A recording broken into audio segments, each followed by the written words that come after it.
How are you? This is your economics lecture with me, and today we will discuss about the changing and the rotation in budget line. In our last video we will discuss about budget line. ठीक है, आज की इस video में budget line में shift कब होता है और रोटेशन कब, चलिए देखते हैं।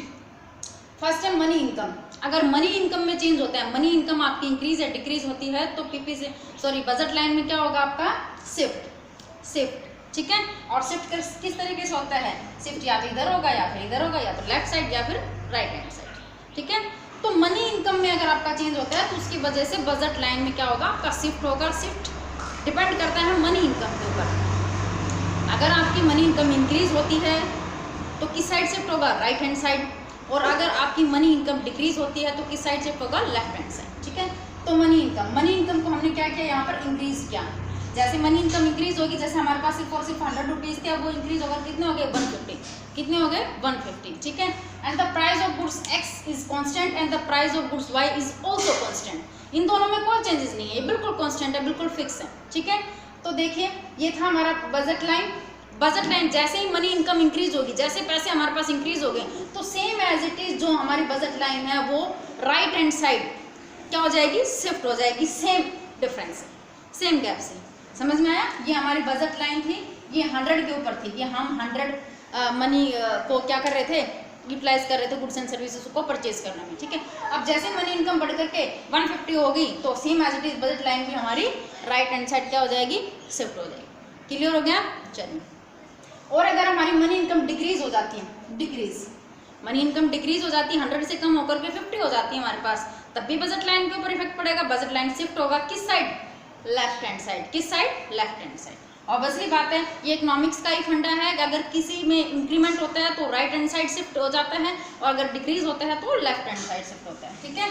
तो लेफ्ट हैंड साइड अगर क्या होगा, हमारी budget line left hand side मतलब क्या हो जाएगी, डिक्रीज हो जाएगा। अब हमारा बजट लाइन क्या होगा, ये आई थिंक समझ में आया होगा। मनी इनकम में चेंजेस, इंक्रीज होगा तो राइट हैंड साइड, डिक्रीज होगी मनी इनकम तो left hand side. Price of goods X and price of goods Y is nothing change, ठीक है, इज कांस्टेंट। हो गया। इसकी वजह से क्या होता है, शिफ्ट और शिफ्ट इन बजट लाइन। अभी हम बात करते हैं इनकी price of goods X and price of goods Y. Price of goods X में अगर कोई चेंज होता है या फिर प्राइस ऑफ गुड्स वाई के अंदर कोई चेंज होता है तो उसको हम क्या कहेंगे, रोटेशंस। क्या कहेंगे, रोटेशंस। चलिए सबसे पहले हम देखते हैं प्राइस ऑफ गुड्स एक्स के बारे में। Price of goods x, goods के प्राइस ऑफ गुड्स एक्स के प्राइस डिक्रीज भी हो सकते हैं और इंक्रीज भी हो सकती है। इससे हमारी बजट लाइन के ऊपर क्या इफेक्ट पड़ेगा, देखिए। इंक्रीज, मैंने इंक्रीजिंग का साइन लगाया यहाँ पे। Price of goods X is increase and the price of goods Y is constant and the money income is also constant. Money income भी कांस्टेंट है, प्राइस ऑफ गुड्स वाई भी constant है, सिर्फ और सिर्फ प्राइस ऑफ गुड्स एक्स क्या हुई है, इंक्रीज हुई है, ठीक है। तो इसका इफेक्ट देखिए यहाँ पे। अगर गुड्स, ये गुड्स एक्स हमने रिप्रेजेंट किया है, गुड्स वाई हमने रिप्रेजेंट किया है, ये हमारी पीपीसी कर्व है। चलिए ये हमारी बजट लाइन है, ठीक है। अगर एक्स गुड्स के प्राइस इंक्रीज हो जाते हैं, अगर सपोज कीजिएगा एक्स गुड्स हमें 10 रुपीज़ में मिलता था, अब उसके प्राइस बढ़ करके कितने हो गए, 20 या 25 हो गए, तो क्या उसकी डिमांड होगी, क्या उसकी सप्लाई होगी, नहीं होगी। समझ में आ रही बात, नहीं होगी, ठीक है। तो दैट मीन्स वाई में तो इसका कोई इफेक्ट नहीं पड़ा, वाई में कोई चेंज नहीं हुआ है। सिर्फ और सिर्फ एक्स गुड्स की जो डिमांड थी, एक्स गुड्स का जो बजट लाइन था वो क्या हो गया, डिक्रीज हो गया। इसी को तो हम बोलते हैं रोटेशंस। रोटेशंस मैंने आपको बताया था, इस तरीके से होता है रोटेशंस, ठीक है। मतलब ये आपकी प्रेजेंट बजट लाइन थी। अगर एक्स गुड्स के प्राइस अगर इंक्रीज हो जाते हैं तो एक्स गुड्स की डिमांड भी क्या हो जाएगी, परचेजिंग पावर भी क्या हो जाएगी, कम हो जाएगी, लोग कम परचेज करेंगे, ऑब्वियसली बात है।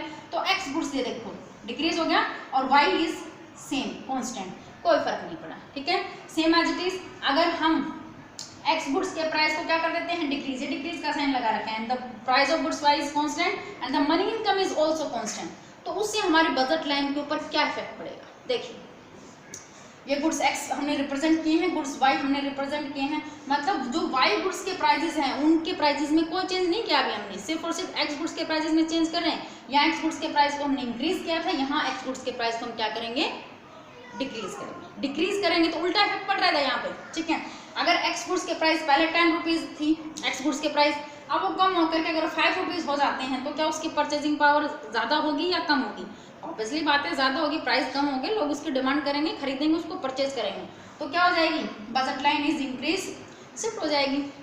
इंक्रीज हो जाएगी किस side, right hand side, but why is constant. समझ में आ रही बात। ये सिर्फ और सिर्फ दोनों डायग्राम्स में हमने एक्स गुड्स के प्राइस को एक में इंक्रीज किया तो डिमांड क्या होगी, डिक्रीज। अगर एक्स गुड्स के प्राइस को हमने डिक्रीज किया तो डिमांड क्या होगी, इंक्रीज।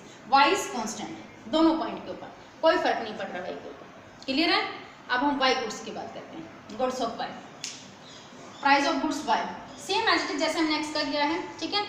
अगर वाई गुड्स के प्राइस अगर इंक्रीज हो जाते हैं and the price of goods X is constant and money income is also constant, तो क्या इफेक्ट पड़ेगा, देखिए जैसे हमने एक्स में चेंज किया सेम एज इट इज हमने वाई में भी चेंज करना है। एक्स गुड्स में कोई चेंजेस नहीं है, बिल्कुल कांस्टेंट है, यहाँ पर बिल्कुल कांस्टेंट, कोई फर्क नहीं पड़ रहा, कोई चेंज नहीं हो रहा, ना शिफ्ट है, ठीक है। अब वाई गुड्स के प्राइसेस अगर बढ़ जाते हैं, बढ़ करके 20 से 30 हो जाते हैं, तो the purchasing power of consumer is decrease. Purchasing power जैसे डिक्रीज होगी तो बजट लाइन किस साइड शिफ्ट हो जाएगा, लेफ्ट हैंड साइड, ये देखो। And the X is constant on this point. Same as it is इस पॉइंट के ऊपर आते हैं। अगर price of goods Y is also decrease, price of goods Y के प्राइस डिक्रीज हो जाते हैं, एक्स के बिल्कुल कांस्टेंट है एंड मनी इनकम भी हमारे बिल्कुल कांस्टेंट है, तो demand and purchasing power of goods Y के ऊपर क्या इफेक्ट पड़ेगा इसमें, एक्स बिल्कुल कांस्टेंट है and the demand of goods Y is increase. कौन सी साइड में, राइट हैंड साइड, ऑब्वियसली बात है, देखो इंक्रीज हो गया हमारा and Y X goods is the constant. तो ये था स्टूडेंट्स आज की वीडियो में हमने क्या पढ़ा कि change in budget line. Change in budget line तीन टाइप से हमारा मनी इनकम शिफ्ट, अगर मनी इनकम में चेंज होता है, मनी इनकम इंक्रीज या डिक्रीज होती है, ठीक है, तो हमारा जो बजट लाइन है वो लेफ्ट हैंड साइड या फिर राइट हैंड साइड क्या हो जाएगा, शिफ्ट हो जाएगा, ठीक है। अगर प्राइस ऑफ गुड्स एक्स अगर बढ़ता है, प्राइस ऑफ गुड्स वाई अगर डिक्रीज होता है, तो उसकी डिमांड या परचेजिंग पावर के ऊपर क्या इफेक्ट पड़ेगा, जबकि कांस्टेंट रखना है हमने गुड्स वाई को और मनी इनकम को। प्राइस ऑफ गुड्स वाई, इसमें हमने प्राइस ऑफ गुड्स एक्स को कांस्टेंट रखना है और मनी इनकम को कांस्टेंट रखना है, सिर्फ फ्लक्चुएट क्या रखनी है, प्राइस ऑफ गुड्स वाई। तो उसके इंक्रीज करने से क्या डिमांड, उसकी डिमांड या परचेजिंग पावर के ऊपर क्या इफेक्ट पड़ा, या फिर गुड्स वाई को के प्राइस डिक्रीज होने से उसकी डिमांड, उसके परचेजिंग पावर के ऊपर क्या इफेक्ट पड़ा with the help of that. तो आई होप आप लोगों को अच्छे से समझ में आया होगा। आज की वीडियो में इतना ही, कल मिलते हैं अनदर वीडियो के साथ में। Thank you students.